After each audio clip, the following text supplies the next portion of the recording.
Italian and English for our foreign colleagues. So, farò l'introduzione in italiano fino al modello della malattia, anche perché io ho fatto una cosa un po' diversa da Massimo, sapendo che lui avrebbe fatto un'introduzione molto ampia, ho preferito concentrarmi su un caso, una malattia, una proposta di meccanismo e una speranza terapeutica abbastanza competente. Per cui vorrei darvi prima la logica e come si può fare, trovare dei farmaci. Avete sentito delle cose interessanti su manipolazione genetica e trattamento con virus. Io cerco di capire i meccanismi delle malattie per sviluppare farmaci efficaci. La speranza è che ci siano dei farmaci utili in più di una malattia mitocondriale. So, I'll do a short introduction in Italian with the logic of the system up to the model of LON, and then I go into the science on behalf of our foreign colleagues. Anche perché la parte specialistica, diciamo che comunque un po' inaccessibile, non dico inaccessibile, ma non facilissima da capire, ma alla fine cercherò di dire il senso di tutta la storia, spero in maniera che si possa capire. Certo, un secondo, comunque per i pazienti in sala, domenica mattina il buon Valerio Carelli farà una sintesi degli interventi che verranno fatti oggi, quindi che sono incomprensibili sia per contenuto che per lingua. Quindi, diciamo, possiamo recuperare poi domenica mattina in questo modo. No, incomprensibili spero proprio di no, vedrete che incomprensibili per familiarità. No, vedrai che qualcosa c'è. La malattia di cui parlerò è la malattia LON, la neuropatia di Leber. Io sono un medico di formazione, anche se faccio ricerca di base. Gli aspetti clinici li copre Valerio Carelli, con cui collaboro da tanto tempo a questo programma. Avete sentito quanto complesse sono le malattie mitocondriali proprio perché sono multiorgano e difficili da gestire, perché la sintomatologia specifica di ogni organo è particolare e perché la genetica è molto complessa, legata alle modalità di trasmissione del DNA mitocondriale. Però l'idea è che comunque la mutazione primitiva, che è dovuta a lesioni genetiche ben caratterizzate nel complesso 1 della catena respiratoria, causa una disfunzione dei mitocondri. Il mistero è perché questa disfunzione mitocondriale si limita alle cellule delle gangliari della retina e probabilmente attraverso un meccanismo di eccesso di apoptosi porta a degenerazione nervo ottico e quindi alla cecità. Ecco, è questa zona, causa della sintesi ATP, meccanismi di insorgenza legati all'aumento della vitale dell'ossigeno, aumento di apoptosi, che si situa quello che cerchiamo di fare. So I'll switch to English. This is just a reminder how the respiratory chain works. And as you all know, the first step is oxidation of NADH. And I highlight here the role of coenzyme Q because it's going to be the focus of my presentation.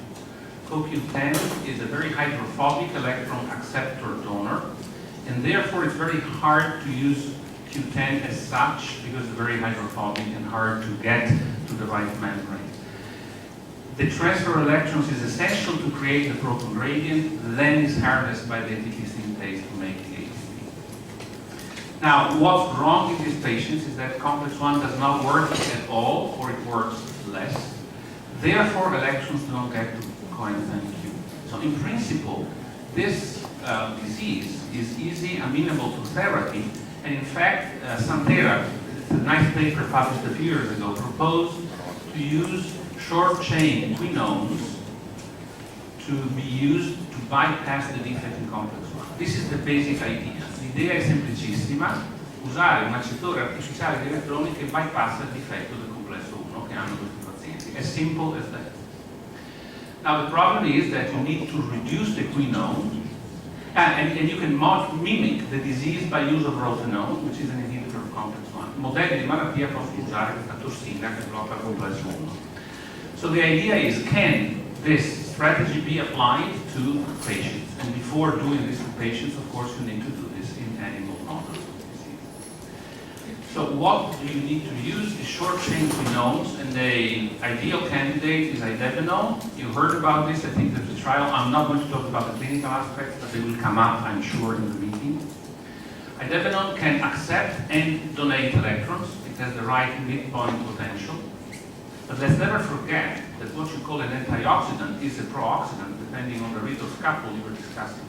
So it's very hard to predict whether or not in the real world the things will go in the direction you go. Okay. So the logic is that being called an antioxidant, this has been used in experimental therapy of several diseases, not pure mitochondrial diseases, but also Friedreich's ataxia, Huntington's disease, Alzheimer's disease, with very mixed results. It's very hard to figure out, is it good, is it bad, or it's best not to take. And I think I have a clue on why is this so. So the study I was referring to by Santera shows that the black bars are after treatment with idebenone in vitro. So you inhibit complex 1 in vitro, and then you check whether the bypass works. And they could show that yes, ATP is restored. Then they did a clever experiment. They treated the rats with rotenone, and then they prepared hepatocytes. Hepatocytes are still inhibited by rotenone. It's very high affinity and irreversible. And yet, now treatment with idebenone restored partially ATP synthesis. Allora in questo modello di tossicità del rotenone il composto funziona a fare cosa? A restaurare i livelli di ATP, che è quello che cerchiamo di fare. This is intriguing, and I like to study mechanisms, and so we decided to go in depth with the idebenone for reasons that I will tell you later. And before I do that, you need to understand the assay. This is going to be critical. What are we measuring here is the mitochondrial membrane potential in situ with a probe, TMRM, which is accumulated by energized mitochondria. So a high signal means mitochondria polarized. When the signal decreases, like here, with this uncoupler, means mitochondria depolarized. The key point of this experiment is that inhibiting complex 1 with rotenone, R stands for rotenone, is not enough to depolarize mitochondria. Because mitochondria can turn into ATP consuming machines and maintain the membrane potential at the expense of glycolytic ATP. Okay, so rotenone alone won't tell you what mitochondria are doing here. On the other hand, if you add oligomycin alone, which blocks the ATP synthase, you won't see a depolarization, of course, because mitochondria are aspiring, but you are preventing ATP synthase. So to depolarize mitochondria, you need to add oligomycin and rotenone. Now you can't go with respiration, you can't go with ATP hydrolysis, the mitochondria depolarize. Doesn't matter in which order you add the compound. I hope you get my point. To know whether or not the drug is effective, this is what we do, and we check the reaction of mitochondria. So the good news. If you add idebenone in the reduced form, you keep it reduced with DT-ribitol, mitochondria no longer depolarize with oligomycin and rotenone. It's a miracle. They keep the membrane potential because you're bypassing the defect of complex 1. So this tells us, yes, it can work, and it's bypassing the respiratory blockers. Now the bad news, and then to depolarize mitochondria, you need to inhibit complex 3 with antimycin K. Just to tell you, the system works, and the drug is potentially very effective. The bad news is that if you then add oxidized idebenone, the pharmacological form, instead, immediately mitochondria depolarize. It's a disaster. And this is due to opening of the transition pore, and I know this because I can prevent this toxic effect with cyclosporine A. I won't go into any details. So it can be good when it's reduced, it can be very bad when it's oxidized. And this is addressed in 2 papers. The first, in collaboration with my friends here in Bologna, you can recognize Michela Rugolo, who is in the audience, Anna Gelli, she's here, and Ilaria Farelli. In fact, we show that opening of this channel, the transition pore, is part of the problem. So these patients have a tendency, the cells from the patients have a tendency to depolarize very easily and to open the transition pore. So it's really a thin line between good and bad. And this is detailed in this paper that we published a couple of years ago, again with our friends from Bologna. So let me summarize. 2 effects of idebenone. Reduced idebenone is good because it bypasses the defect of complex 1 and can re-energize the mitochondria and restore ATP levels, as shown also by our colleagues in Santera. This is nothing new compared to what they have done, it's just a confirmation. But the problem is oxidized idebenone can in turn oxidize to fibrils in the ATP synthase, which now becomes a big pore and is part of the killing. Can we do better than idebenone then? So here's the idea. È chiaro fin qui, l'idebenone può essere molto positivo se è ridotto, diventa un problema quando è ossidato ed è difficile prevedere se sarà ridotto o ossidato. Questo è il guaio, per cui secondo noi anche i dati ambigui della terapia dipendono da questo. Ci sono 2 cose. I do believe that part of the failures or the discrepancies in the literature may well depend on this dual effect, which is not easy to control.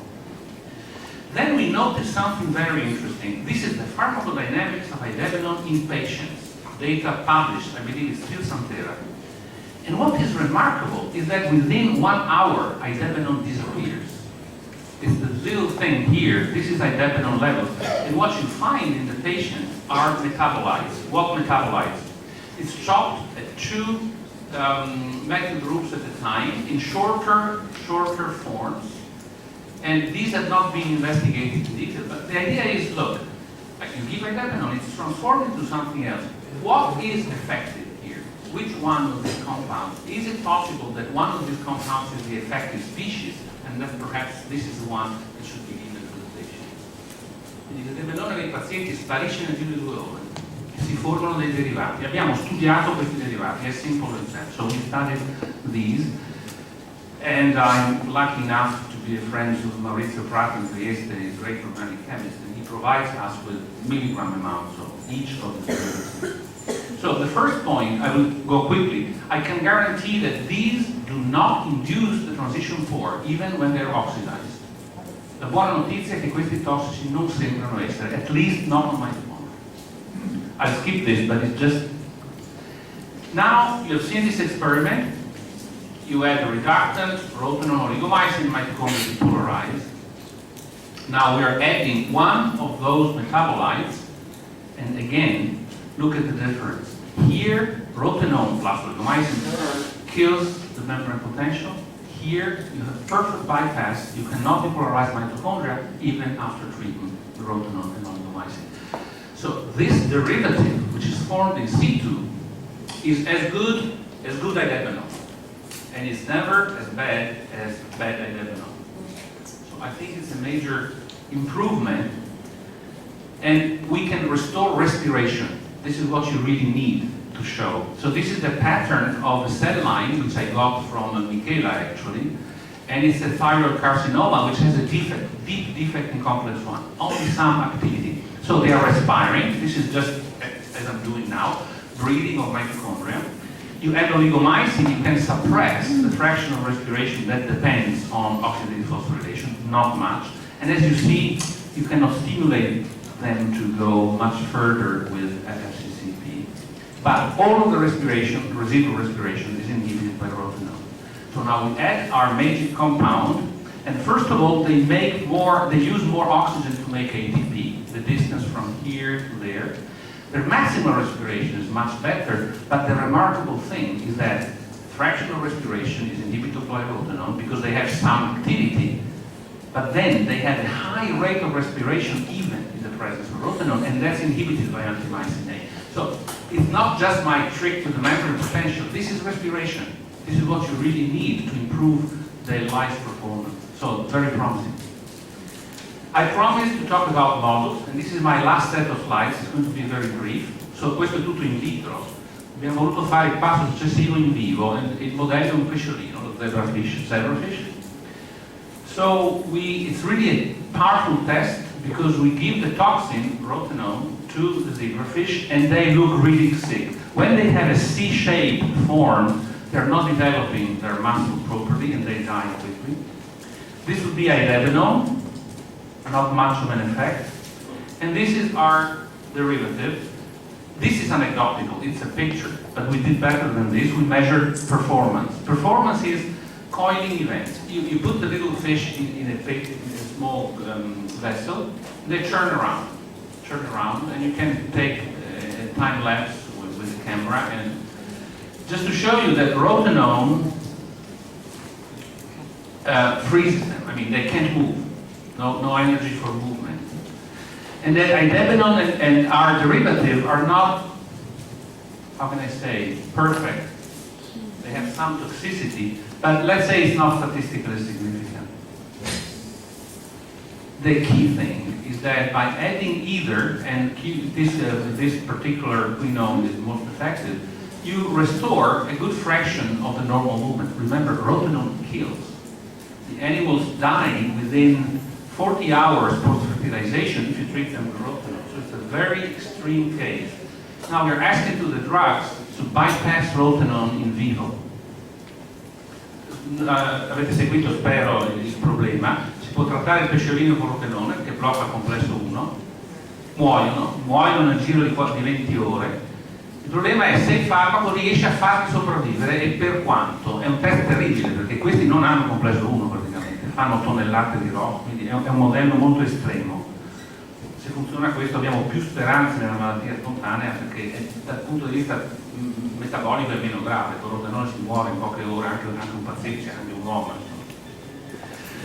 This is idebenone, not much toxic, and in this model there is not much in terms of survival. You can see that the two lines are the same. The promising thing, of course, is this metabolite. It's not very toxic, the line up here, but what's relevant, death is delayed by 20 hours. This is a small little animal. It translates into something relevant, I believe, for us. So it's not a cure, but I believe it's a pharmacological advance, and I believe Santhera has patents on all of these derivatives. I went through them. I'm not 100% sure, I'm not a chemist, but I think they do have a patent not only on idebenone for this use, but also for these metabolites which form in vivo. And I hope they're interested enough in the findings that they will talk to me and then I can disclose. This is totally unpublished, we hope to publish it soon, but I also want to have the feedback of our colleagues here. And it would be a nice example of a mechanistic therapy for a disease, and this would be for everybody because you don't need genetic manipulations to get to this result. Quindi è una speranza, non è, io, come dicevo, so che ci sono i rappresentanti di Santhera, qui credo che abbiano brevettato anche i derivati, anche se non sono stati studiati in dettaglio prima di questo studio, che non è stato ancora pubblicato, ma io non ho problemi a presentarli, soprattutto a un meeting dove ci sono i pazienti e i gruppi di interesse. E non posso che ringraziare per concludere tutti i collaboratori di questo studio, che è uno studio di anni. Spesso sembra che le cose funzionino in tempi brevissimi, non è così. Sia a Padova, Valentina Giorgio è stata la più importante in questo studio, quella che ha dedicato più tempo e intensità, ma anche Marco Schiavone per i risultati sul pesce, Francesco Argenton che è il supervisore della Zebrafish Facility, Valerio Carelli, Anna Maria Gelli che ho visto spunta lì, Giorgio Lenas, non mi pare che si sia, insomma, è sempre presente, e Michela Rugolo con cui abbiamo fatto questo studio iniziale sui pazienti, le cellule pazienti lever.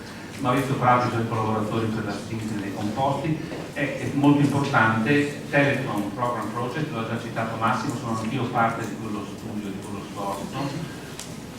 Non si può lavorare senza supporto economico. Devo dire che in questo ammiro e apprezzo molto l'iniziativa che viene portata avanti in questo convegno, ho apprezzato molto le parole introduttive. Purtroppo in Italia la ricerca biomedica di base si finanzia sempre meno, è il secondo anno in cui non c'è nemmeno un finanziamento prima della ricerca da parte del Ministero. Questa è ricerca di base alla fine, no? Ricerca sui meccanismi, è difficilissimo avere questo tipo di fondi, io credo che stiate facendo un'operazione assolutamente encomiabile e necessaria, veramente necessaria per chi in fondo dedica la vita anche a cercare di capire i meccanismi, anche se non è magari a contatto diretto con voi o con i pazienti.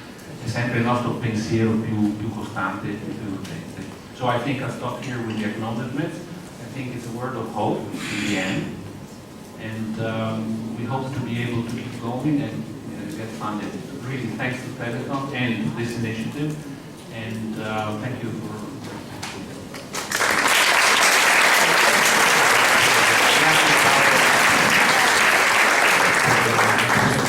abbiamo 2 minuti di discussione massimo. So, does this mean that in contrast with idebenone, this particular compound can stably get reduced by what? LDH? Enzymatic activity that you know in mitochondria. What is the mechanism that maintains stably reduced this compound and therefore acting as an electron donor for computing? That's a good point. I was too fast on this. So the mechanism was investigated by the Santera study, and the enzyme is NADPH quinone oxidoreductase. There is more than one. It's cytosolic, so it's in the right place. And they also showed that not all cells have it, but it's inducible. So we know there is at least one redox mechanism that can keep this reduced. Whether or not privileges this derivative over idebenone, we don't know. So we have a hypothesis, which is the original hypothesis. The question is, each redox compound, each quinone has its own redox potentials, and from the in vivo experiments, I suspect that it's easier to keep these reduced compared to idebenone. Because but the bottom line is, this does not activate the transition force, so it's not, even if it's not oxidized, reduced, then it won't work, but it won't kill you. And I believe that's a big difference. But probably this is the mechanism. I don't know of any alternative mechanism. Unless, again, this can pick electrons from other donors, which is a possibility that we need to investigate. Yeah, but that's a very good question. Okay, I think we have time for a couple of questions. Is there any question, Paolo?